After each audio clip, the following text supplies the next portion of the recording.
ចំពោះបងម្ចាស់អាជីវកម្មដែលមិនចង់ចំណាយថវិកាច្រើនទៅលើការទិញម៉ាស៊ីន copy ដែលមានតម្លៃថ្លៃក៏ដូចជាពិបាករកទិញជាមួយនឹងទឹកថ្នាំសូមទស្សនាវីដេអូនេះដល់ចប់ HP Color LaserJet Magnetic Print MFP E785 DN គឺជាម៉ាស៊ីន copy Enterprise Series ថ្មីដែលក្រុមហ៊ុន i Electronics បាននាំចូលផ្ដាច់មុខសម្រាប់ការលក់និងចែកចាយក្នុងព្រះរាជាណាចក្រកម្ពុជាដោយឃើញថាតម្រូវការចាំបាច់របស់អតិថិជនមានច្រើនមុខបច្ចុប្បន្ននេះក្រុមហ៊ុន i Electronics យើងខ្ញុំមានបន្ថែមសេវាកម្មថ្មីមួយទៀតនោះគឺសេវាកម្មសម្រាប់ជួរប្រភេទម៉ាស៊ីន Print Scan Copy Multi-Function ខ្នាតធំ Series E Model គ្រប់ប្រភេទទាំងអស់ទាំង Color និងសខ្មៅដោយសេវាកម្មជួររួម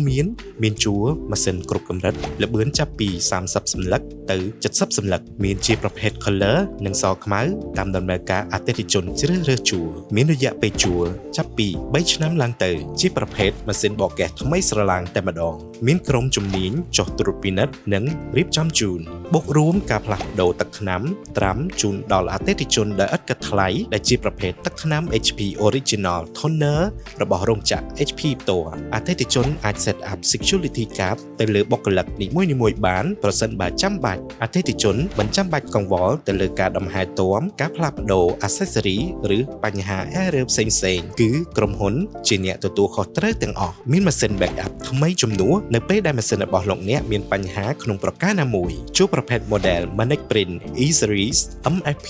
Latest Version 2025តែម្ដងម៉ាស៊ីននេះមិនត្រឹមតែ print scan copy រហ័សនោះទេគឺជាម៉ាស៊ីនសម្រាប់ decor ចំពោះការិយាល័យរបស់លោកអ្នកផងដែរពីព្រោះរូបរាងមានភាពស្រស់ស្អាតនិងទាក់ទាញផងដែរជាពិសេសជួយការពារបរិស្ថានមិនមានក្លិនដែលប៉ះពាល់ដល់សុខភាពឡើយមិនត្រឹមតែ print copy scan បានច្បាស់ល្អនោះទេគឺតែងតែផ្ដល់នូវទំនុកចិត្តខ្ពស់ដល់អតិថិជនក្នុងការប្រើប្រាស់ជានិច្ចសម្រាប់ព័ត៌មានលម្អិតទាក់ទងជាមួយនឹងសេវាកម្មជួរលោកអ្នកអាចទំនាក់ទំនងមកកាន់ក្រុមហ៊ុន i Electronics ដែលមានអាសយដ្ឋាននិងលេខទូរស័ព្ទដូចខាងក្រោមសូមអរគុណ